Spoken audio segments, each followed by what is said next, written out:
Okay, so today we will continue back with direct memory access of the personal computer. Okay, we have not. What we have done so far is we have explained, or we have done what is an operating system. Okay, the computer system structure. What can an operating system do? And we have also talked about types of computer and types of operating system. And we've also given the definition of an operating system. All right. So in a personal computer system, each instruction or each through an interrupt. Okay, an interrupt means if the process needs to be if a particular process needs to be processed by the operating, it will send an interrupt. Okay, interrupt to the operating system or to the computer system for to be recognized. Okay, so in a direct memory access, okay, let me just explain to you what you need to understand in a direct memory access. There is an interrupt. I got this diagram from the internet. I think it's from an Indonesian Indonesian. All right. So in this diagram, what we have here is we have our memory, RAM, storage. This can come from your hard disk. CPU here. So inside the CPU is where the processor is. Okay. All right. And this is DMA here is access, or what we say as it's a particular hardware which is included inside the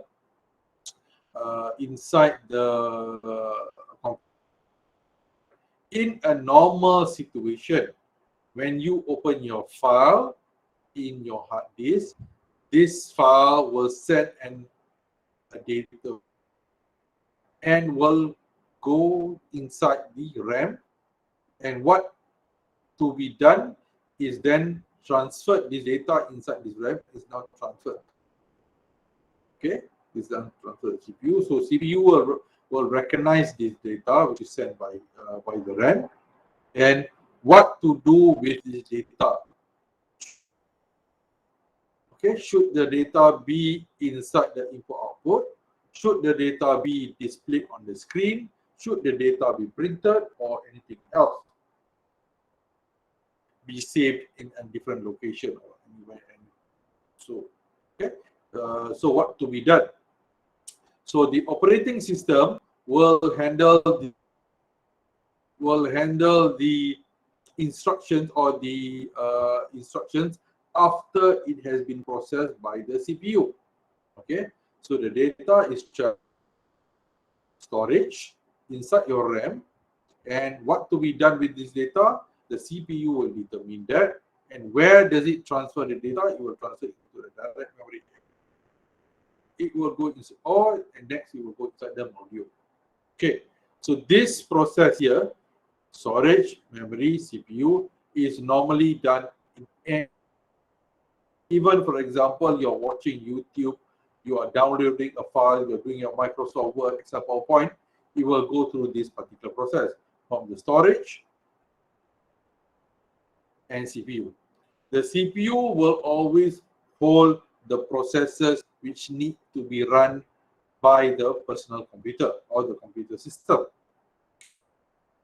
The RAM will always hold the processes which needs to be run by the CPU.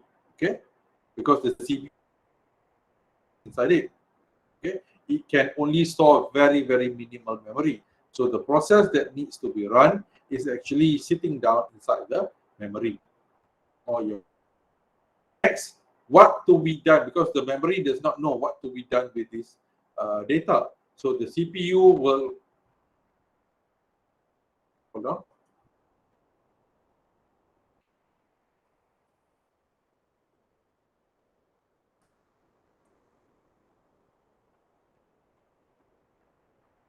Oh, can you hear me? Hello, hello. Kan, tapi sangkut-sangkut. Oh, sangkut. Hold on.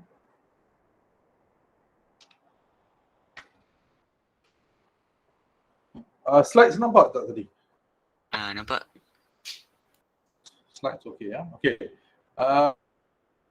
And then if you feel the same way is you message you cakap dengan saya, you stop me. Okay, so saya kadang-kadang tak nampak dia punya text box ni. Okay. Okay, yeah, this one here. Okay. So the data, the process will be done in this manner. Okay.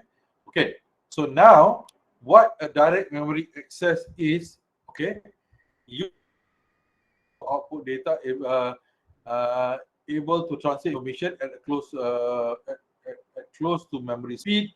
Device controller transmit blocks of data with directly to memory without the CPU intervention. So what does this one do is basically, okay, so the first time you download or you is gone through the storage, memory, and CPU. Okay, so the CPU will tell the data from the memory. Okay, now you need to be displayed in the monitor. Need to be printed. Okay, now you need to do anything and whatever lah. Okay, so but if it's a repetitive data which is always coming, you are watching YouTube for the first time, the data will go into your RAM and next go into your CPU. However, the second video or the second YouTube you watch, it goes through the processor, it goes through straight into what we say as the direct memory access, whereby it goes through your RAM and your hardware called direct memory access and straight goes into the module input output or whatever lah. Okay, it straight goes. It does not need to be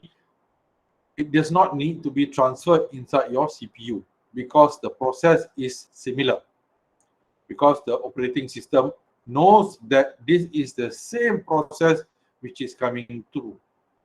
Okay, this is the same process. That means this is the same video you are watching.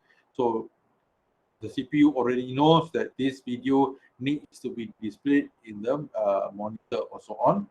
So the data is transmitted directly from the memory right down to a hardware which is called a direct memory access. Okay, direct memory is way faster than actually going through storage, memory, and CPU. Okay, but you have to remember the operating system and the computer system works very. It's less than it's less than 1 second. So even though it seems like it's very fast, but by having this architecture, memory straight into your direct memory access, this is actually faster. Okay, this is actually faster. Right? So we use this direct memory access if we want to transfer blocks of data which is similar to the previous one. We don't have to go through the CPU, which is similar to the previous one. For example, I open my Microsoft Word because I want to do something. But subsequently, if I open the second document, third document, the CPU, because the process is already known. This is the particular process, what it needs to be done, the operating system knows, so it does not need to go. Right. Next, we also go through what is memory, what is our storage like. So we have two kinds of storage. One is the random access. Typical access is your RAM, whereby it disappears once the power supply is cut. And we also have your secondary storage, which is your hard disk, your USB, and so on and so forth. This is an extension of the main memory. Okay. There's also actually another one which is called the secondary memory as the primary memory. Okay. Oh, sorry. The main memory is also called as a primary memory. Primary memory and two things because it is the RAM, random access memory, because data is only kept for a certain period of time, or once the process is done, the data disappears from the main memory, or what we say as the primary memory. The hard disk is always the secondary. It is non-volatile. It does not disappear. Okay. So the storage is built of what we say as magnetic disk. Okay. Magnetic tapes inside the memory or inside the hard disk. Okay. And each slide or each track is into a few tracks and sectors. So in each location inside the storage or inside the memory, you can keep your and each memory, both the primary and the main memory, or sorry, both the secondary and main memory is controlled by some controller. Okay, so the disk controller controls the this one here controls the memory. Anything which has the name of controller actually controls the memory. Anything. So you have the what you call the you have the monitor controller, you have the sound card controller. So each of these controllers actually control a particular type of hardware. Will determine what kind of data is being passed and how much data is being passed. But it will not determine where this data is going. The CPU will determine where this particular data is going to go. The controller mainly just controls the data coming in and out of the memory or the secondary memory.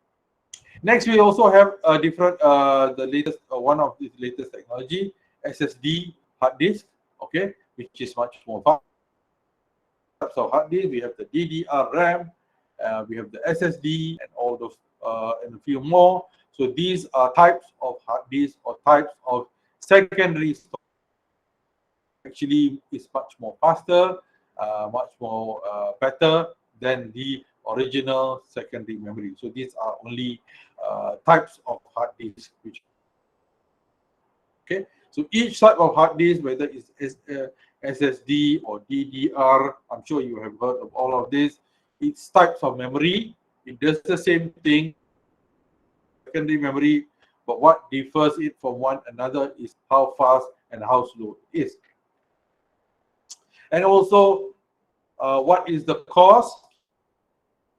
How fast is it? Okay. Sometimes you can see your hard disk. If your hard disk is slow, you can easily determine when you on your PC. It takes a long time to load, or if you double click on your file, it takes a while for the file to appear on your screen. So that means your hard disk is very slow. Okay. So, and then we also have what we say as the cache memory. Okay. Cache memory is copying information into faster storage. Main memory can be viewed as a cache memory for the secondary. Okay. Cache memory, and device driver. So device driver is a driver or some sort or a controller which actually controls each hardware. Okay, it's like a driver lah. Sir. Yes. Saya cakap lag sir, maybe internet connection tak. Oh yeah. Okay. Wait. Okay, hold on. Stop. Hold on. 1 minute.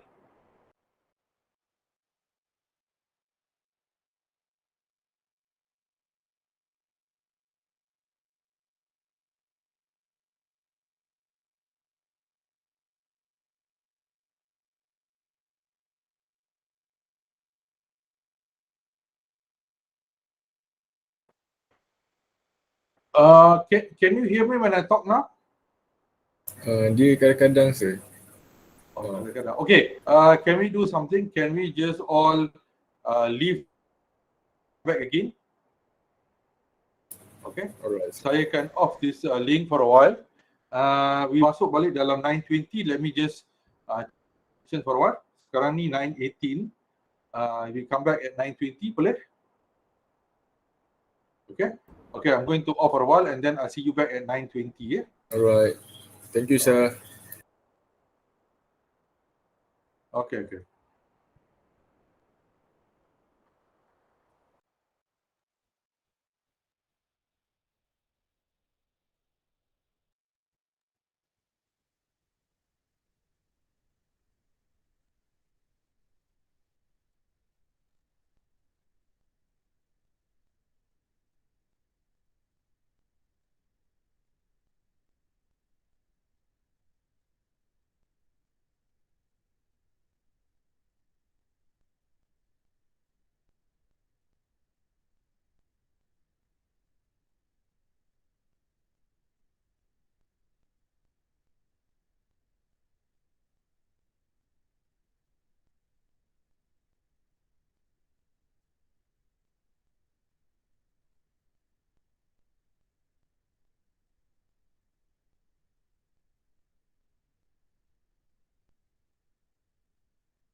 Hello. Hello, hello.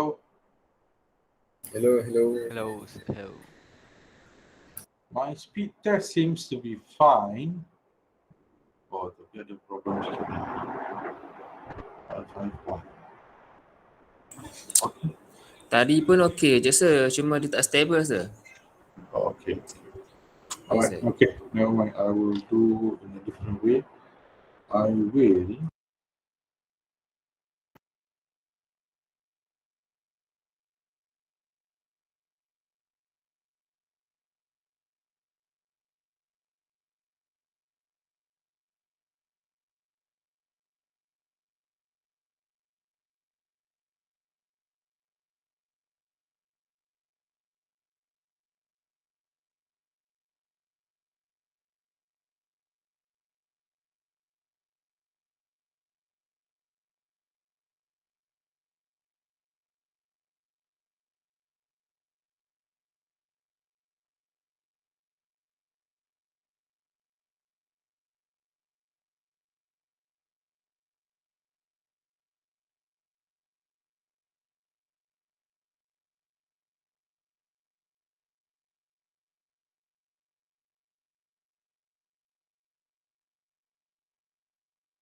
Okay, can you hear me now? Yes, sir. Yes, sir.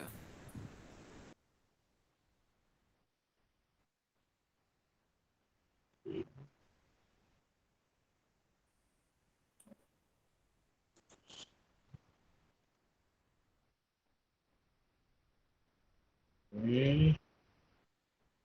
Let me do it this way.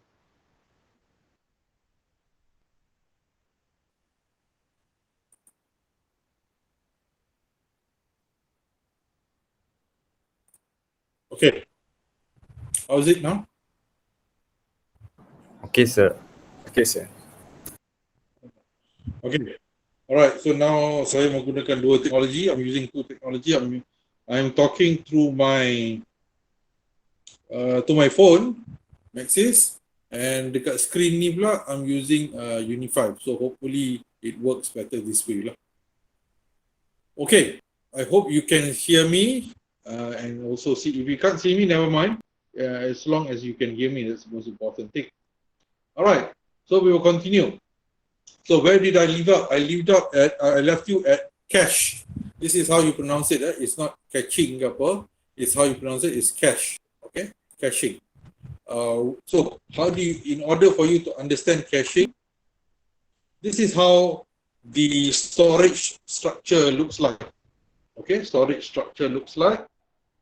You have the topmost is the registers, then the cache, then the main memory, then the SSD, magnetic, optic, and magnetic tape. So this is the hierarchy. It does not mean the biggest one down here is the best. No. So the biggest one down here is actually where we start. The storage, yes, is big, but it's actually quite slow. Okay, it's quite slow. But the optical one is much more faster. But as you go along, the speed becomes faster. Okay, the speed becomes faster, but the speed becomes faster, but the storage becomes smaller. Okay, the speed becomes faster, but the storage becomes smaller. Register and cache, like for example, register is not inside the hard disk, but actually is sitting down inside the processor. So that is where the register is. Okay, as compared to the cache and main memory. Okay, cache is between your RAM and your processor. Okay, so if the higher the hierarchy is, the faster it is, but the smaller space it has. So magnetic tape has bigger space, optical disc bigger space, register smaller space, but faster. Okay, this is how it is. So why is cache important? Because it's fast and it will transmit the data faster into the the processor. Okay, so you transfer data much more faster into the processor. Okay, so next we go on to the computer system architecture. Computer system architecture is explaining to you how does the computer, what is the architecture of the PC itself? Nothing to do with the operating system. All right. So there are a few types of computer system architecture that we need to understand. But basic computer system is what we say as the multiprocessor computer system. A multiprocessor means it has multiple processors running at one particular point in time. And the advantages are it increases throughput. Throughput means more output can be produced at a single point of time. Economy of scale is much more cheaper and much more reliable. Throughput, what is the meaning of throughput? Throughput means is like this. If you have a dalam internet connection, for example, ini internet connection, a higher bandwidth means macam you bawa kereta kat highway. Lagi besar jalan dia, lagi banyak kereta boleh masuk. Okay, so kalau 2 lorong, kalau 3 lorong, meaning bigger bandwidth. So macam kalau 3 lorong, more cars can go in, meaning more cars, the throughput has increased. Okay, so throughput means bilangan kereta dalam highway tu. Kalau 1 lorong, Yes, boleh masuk satu kereta, dua kereta, tapi kereta tu banyak tu je lah, let's say 10 cars. But you have dua lorong, you boleh masuk 20. So the throughput dia increases. Okay, and if you have a bigger bandwidth, lagi besar highway dia, lagi banyak kereta boleh masuk. So that's what it means by throughput. You can produce more output at a single point of time.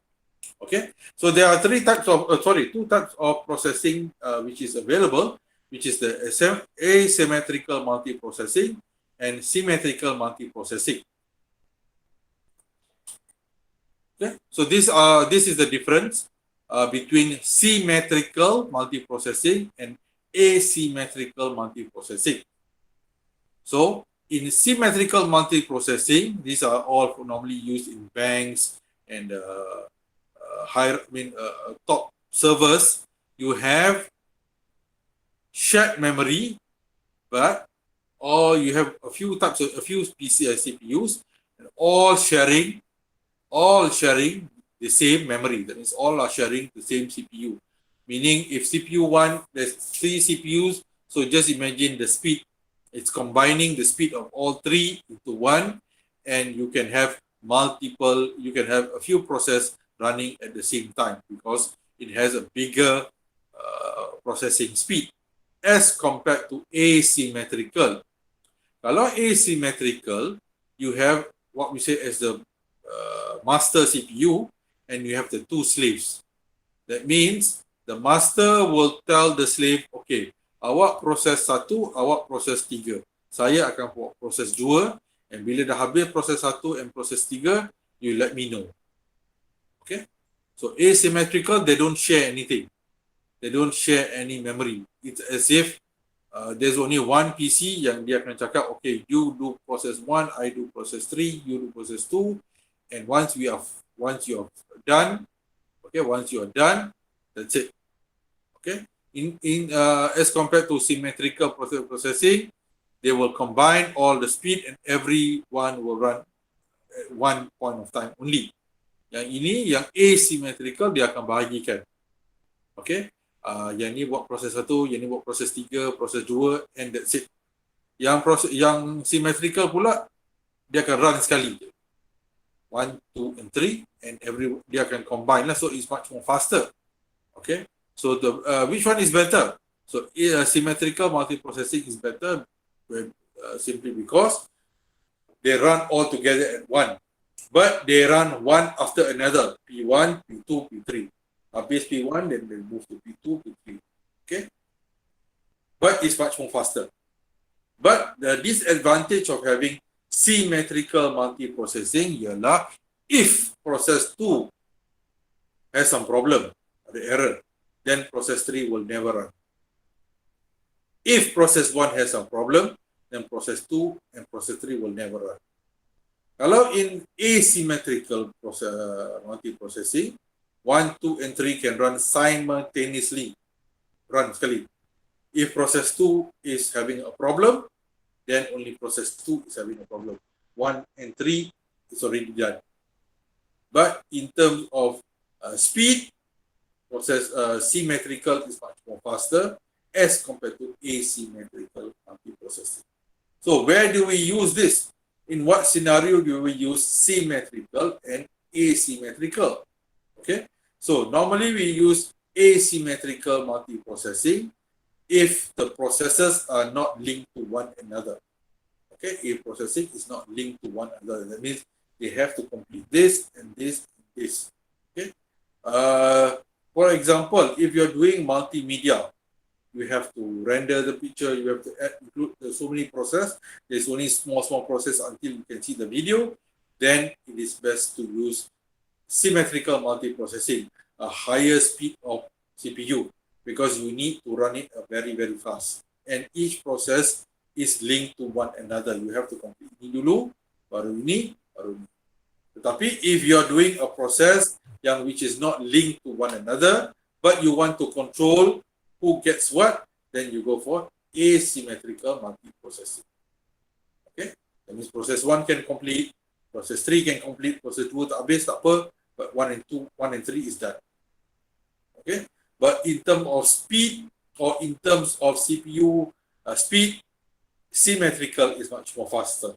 Okay, the first one here.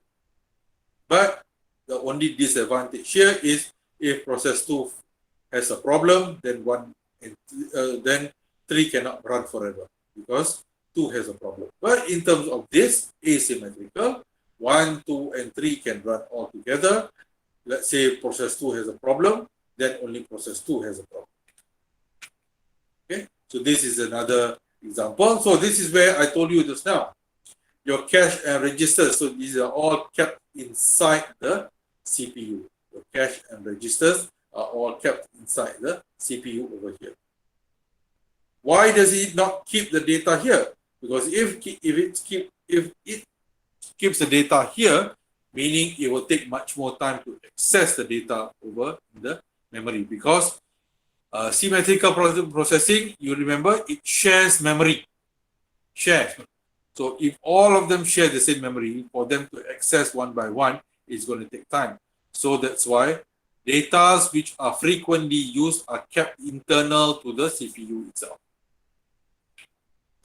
All right. So how does modern computer system work? Is basically like this. Each process, this is a process dalam kotak ni, this is a process, has a data, has input-output request, and has an interrupt. Interrupt means the process is sending a signal to the computer system to initiate its process. It's sending a signal. When you double-click your Microsoft Word, let's say you on your PC, you double-click on your Microsoft Word. So Microsoft Word will send a signal to the CPU saying that I want to start my process. But inside the process, there are something which is called the thread. So these are the thread. Each thread, okay, each thread is part of a process. Each thread is part of the process. Kalau you buat programming, you compile, you boleh tengok. Bila you compile, you akan dapat beberapa file. You akan dapat input-output file, you akan dapat your exe file, and other files. So each of this, is part of the process. Compiling, bila you compile your programming code, you will get several types of files. So each of these files are what we say as a thread. A few threads make up a process. Beberapa thread buatkan satu proses. Okay, so each of these thread is part of the process. Alright, so this process will signal to the CPU and the data is transferred into the memory and memory akan transfer to the CPU over here. Tak ada gambar lah. Okay, but if it's a regular process, then it will straight go into what is a direct memory access. Okay, direct memory access sahaja.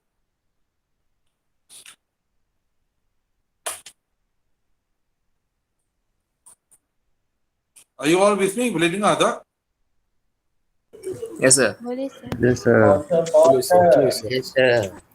Ada tak ada lag Okay Okay, sir. Okay, je, sir. Okay. Next we have UMA design. Uniform uniform memory access or and NUMA. Okay, is almost the same, whereby the CPUs are all connected to one memory. You just bayangkan lah, you have a few types of PC. Ada PC number 1 here, PC number 2 here, tapi semua connected to one memory system. Okay, to one RAM sahaja. Okay, this is similar to. This is also another type of computer system, computer architecture, which is called the cluster. All of them share the same storage. Dalam bank, kerani number 1, kerani number 2, kerani number 3, all of them are connected to each other and all of them share the same storage. Hard disk dia sama, proses dia berbeza. That means inside here there's one keyboard, there's one mouse, there's one monitor, one processor, one hardware, one hard disk over here. Okay, one hard disk, one server over here. So all of these are connected. So can 3 go to 2? Yes, these are also connected. Let's say hasil daripada 2 nak bagi kepada 3 pun boleh juga. But data has to be retrieved from one particular space here. It's like your Google form lah. Everyone can access, but that is in a cloud format. So the same way here. Okay. Cuma this is what we say is a clustered. Okay, clustered. Each cluster is independent, but is only connected through the storage. Okay. Sama juga like my Google form. Okay. Each Google, there's only one Google form, but it's connected to multiple people around the world. Right. So this I'm sure you can read on your own. Okay. Clustered, you connect the PCs through your storage area network or your LAN cable. Okay. So each storage network will transfer the files to each cluster. All right. And then we also have multi-programming dalam setiap architecture, dalam setiap PC. We say it's also multi-programming. What does multi-programming do or does? Is multi-programming is the operating system is able to run multiple programs at one particular point of time. So now I am running my PowerPoint. At the same time, I'm also running my Google Meet. At the same time, I'm also running my Microsoft Word. So there's multiple programs running at one point of time. Okay, but each of these process is kept inside the memory, and each of these process will take will go one after another to will go one after another to the processor to be processed. Okay, but the process happens fast so that you don't see at all times. Next, we also have time sharing. Okay, time sharing means each process is given a short period of time for each process, and once it's processed, it will finish and it will complete and it will leave the CPU. So each process is given a certain period of time to process, and once it's done, it will leave the CPU and the next process will go in, swap in. Okay, so we will learn this in the other chapter. You just need to know about the introduction level here. All right. So this is your memory system. Okay. So as I mentioned just now, any process which is processed by the CPU is inside the memory. So this is an example of memory. The size is 500, very small memory, 512 megabytes. At all times when you on your PC, the top area inside your memory is always the operating system. And each of these is either called a job or a process. So each of these, job 1, job 2, job 3, you can say is a process. And each of these process will be going to the CPU. Okay, so it will go in, get processed, come back, get processed, come back. Okay, until when you off your PC's computer, only then this process will stop. Okay, so these are some of the operating system operations that you can do. Okay, this one you can read on your own. And let's see what else. Right. So these are I'm sure you can. These are all theory only. Okay, I've covered that just now.